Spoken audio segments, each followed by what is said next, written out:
Hey, what's up, guys? It's Jake the Metalhead coming back from hiatus once again, and I'm doing a huge catch-up video today. I am reviewing a bunch of new albums today. So today I'm reviewing the new Spirit Box record, Eternal Blue, the new Atreyu record, Baptize, the new Dead record, School of Thought, the new Trivium record, In the Court of the Dragon, the new Daughtry record, Dearly Beloved, and the new Ice Nine Kills record, Welcome to Horrorwood. So, without further ado, let's review these in somewhat order of release. I'm pretty sure I got it mostly right with the way that I ordered the reviews, but still, let's review these in order of release, starting with...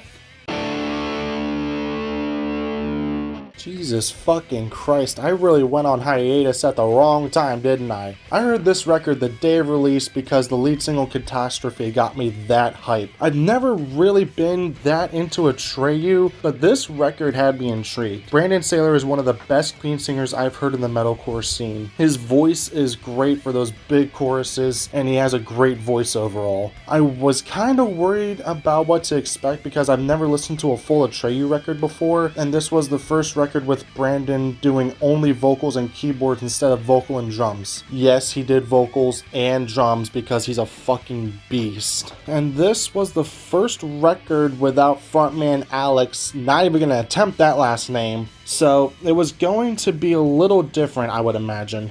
Then I heard the record and then it was all bangers for the most part. All of the choruses are great on this thing. The best ones being Catastrophe, Underrated, Oblivion featuring Matt from Trivium, Warrior, Deadweight, and Sabotage Me. The guitar work is still greatly prominent and the drum work was great overall. So good, in fact, that I almost did a drum cover of Catastrophe, but I kept fucking it up, so I just said, fuck it, I'm not gonna do it. I'm gonna take time to actually learn the fucking song. There's not much really to say about this record that's bad, except I wish the songs were a little longer because they mostly fly by sometimes, with most of them being just about or a little over 3 minutes. But the fact that they left me wanting more is also a good thing. From what I can tell, this was kind of what I Prevail was going for when they released Trauma back in 2017, except this was done right and low-key most likely will be going on my best of the year list. Overall, this album is great. The guitar work is great,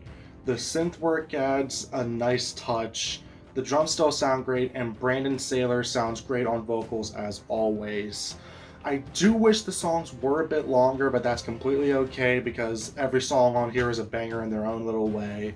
Expect this on my end of the year list, so with that being said, I give Baptize a 9 out of 10.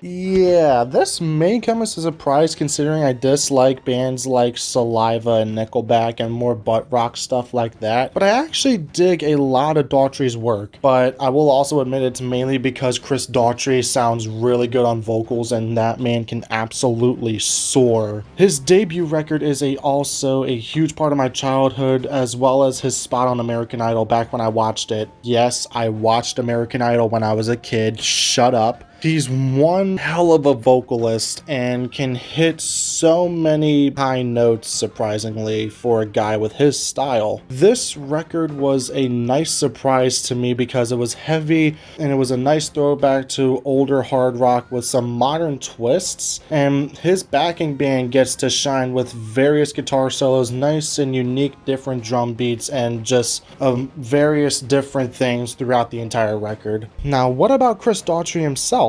This man still soars vocally on this record with songs like World on Fire, Lioness, and the title track. He pushes himself to the limits vocally, and you can tell he still takes great care of his voice and can still sing incredibly for being a little older nowadays. This thing overall was a nice surprise with how good it was. Sure, this may not be like album of the year material, as it does take a bit of a slower turn towards the end of the record and it does drop off a little bit, but other than that, I do think this is a pretty good outing by Chris and company, so I give Dearly Beloved a solid 8 out of 10.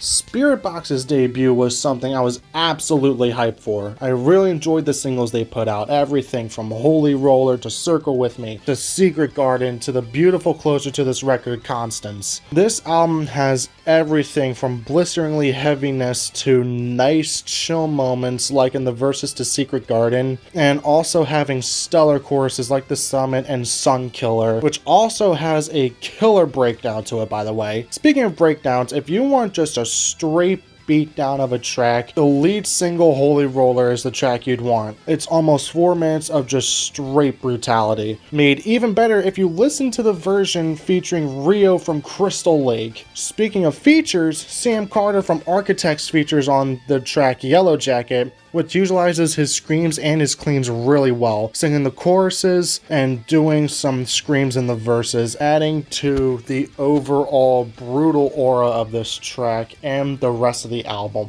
Overall, this album is really unique. It creates a very brutal yet chill at times atmosphere, and it's to the point where like they pretty much created their own sound with this record, where to the point if you hear this alongside Courtney LaPlante's vocals, whether they be screams or cleans, you can take a look at this thing and say that is Spiritbox. Expect this again on my end of the year list, and I can't wait to see what these guys end up coming up with next. So therefore, I give Eternal Blue a solid 10 out of 10. What the fuck do I need to say? You should know me by now. This is a Trivium record. It's going to kick ass. Go fucking listen to it. 10 out of 10. Next. Okay. I'll talk about it a little bit more. I think it's safe to say that since The Sin in the Sentence, I haven't missed out on reviewing a Trivium record, and I do not intend on it. The Sin in the Sentence and What the Dead Men Say have both been 10 out of 10s because they were just that damn good, and straight up, this album is no different from being absolutely amazing. What makes this trilogy of records so great is they all have their own little different quirks to them. Like Sin in the Sentence was the group's main venture into more progressive metal territory. What the Dead Men Say was them expanding their sound even more, and this record is just what happens when Matt Heafy makes the same record as What the Dead Men Say, except listen to a lot of Cannibal Corpse and Deicide while making it. Yeah, this thing is probably the heaviest and most brutal record they made to date. It is littered with brutal grooves, a lot of thrash, Matt screaming his head off, fast solos, and while still having intense groove sections, as well as Alex Bent getting to do a drum intro on the song Fall Into Your Hands. This record is so angry, in fact, that taking a track like Shadows of the Abattoir, when you think it's going to slow down for a song, it ends up turning into thrash again. Matt sings his highest I've ever heard him sing, and he busts out a solo that's 1.5 minutes long. Guys, this album does not mess around. I encourage you guys to pick this thing up physically, whether it be vinyl or CD. Support these guys any way you can, especially Matt Heafy making endless D's Nuts jokes on Instagram. There. Are you happy now? Guys, I wasn't kidding. This is still a 10 out of 10. Don't be surprised if this ends up on the top of my end of the year list like it did last year. Has it really been a fucking year since that album came out? I thought this one was a little weird. I thought the atmosphere for this one was like a tiny bit off since it's been like only a year since it came out. But yeah, still, anyway, 10 out of 10. Next. Okay, Dead, where to start? I've known about these guys since before they released their record Misanthrope, which is their debut record. They were the opener for Korn's Serenity of Summer tour with Stone Sour, Skillet, sorry, I'm allergic to bullshit, Yellow Wolf, and these guys, and we got there right at the end of their set, and now I'm kicking myself for not getting there sooner. Anyways, I've been hyped for this thing since the beginning of 2020, since they released their first singles, A Mannequin Idol and Ice Zone Shut. Both are great songs, by the way. The next single, Parasite, was my song and chorus of the year when that dropped, so much so that it was my ringtone for a while. And Kill Beautiful Things is another banger with a nice unique build-up into the bridge. And then the album dropped, and it's not bad, but it feels like something's missing. Like, they used to do a more rap metal type thing with their sound, and that's what I really dig actually. The rapping wasn't great, but it could have been way worse. The only song that has a rapping section on this thing is the closer Lost, and everything else is a little more on the melodic side rather than being a little more rap oriented, which isn't bad, but I do feel like it's a little more not lifeless, but like it feels like they lost a little bit of their unique side with the rap metal thing compared to Misanthrope. Like honestly, the best thing about this album is the singles, the closer, the opening track Ghost, and a cover of the cult song Love Song featuring Maria Brink of In This Moment. The rest I can't even really remember outside of the rest of the choruses from each song actually being pretty solid to really good. Like the choruses on Half Alive and Persona being on the really good section. Overall, this does take a little bit of a different direction for these guys, but I wouldn't call this a bad outing at all. It wasn't as great as I was hoping it was going to be, but I still wouldn't call this a sophomore slump, so I give School of Thought a 7 out of 10. Okay, we saved the best for last. You all know what's coming next. Silver Scream Part 2, Welcome to Horrorwood by Ice Nine Kills.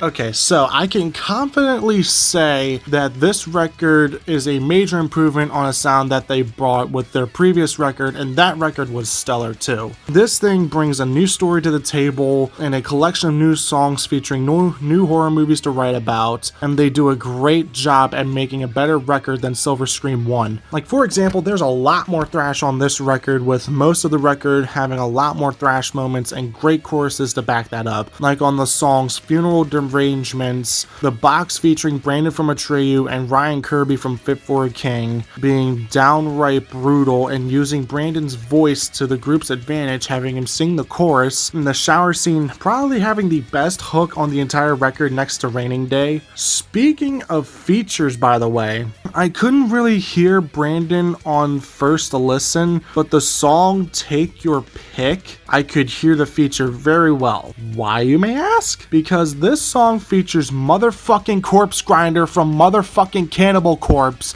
the only man to out-neck Corey Taylor. His vocals are prominent throughout the song because, yeah, he has that much power to the point where Spencer has to resort to using his highest screams ever when Corpse Grinder comes in, because Corpse Grinder's lows are that fucking powerful to the point where it actually overpowers the rest of the band. So yeah, this thing is littered with thrash, brutality, and a unique creative sense. Like with the lead single Hip to Be Scared, which features the most unique build-up into a breakdown I've ever heard, and a brutal as shit one at that. And Take Your Pick being the most brutal overall on the record. What else do I need to say? These guys are one of the best bands to come out in my opinion. These guys, in my opinion, can't do anything wrong. The guitars are fantastic. Spencer Charnas is a madman of a vocalist and an absolute showman when it comes to being a frontman.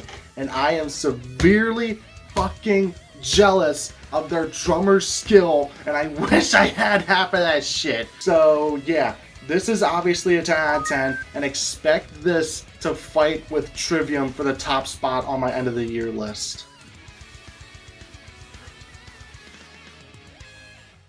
Thanks for watching, guys. Huge shout out to a returning Cyspartan for editing this thing. His channel will be in the description, as well as the albums and my Instagram. Let me know what you guys think of these records in the comment section, and don't forget to subscribe and click the notification bell so you don't miss a possibly eventual upload. Thank you guys for watching, and I'll see you guys in the next one. Peace.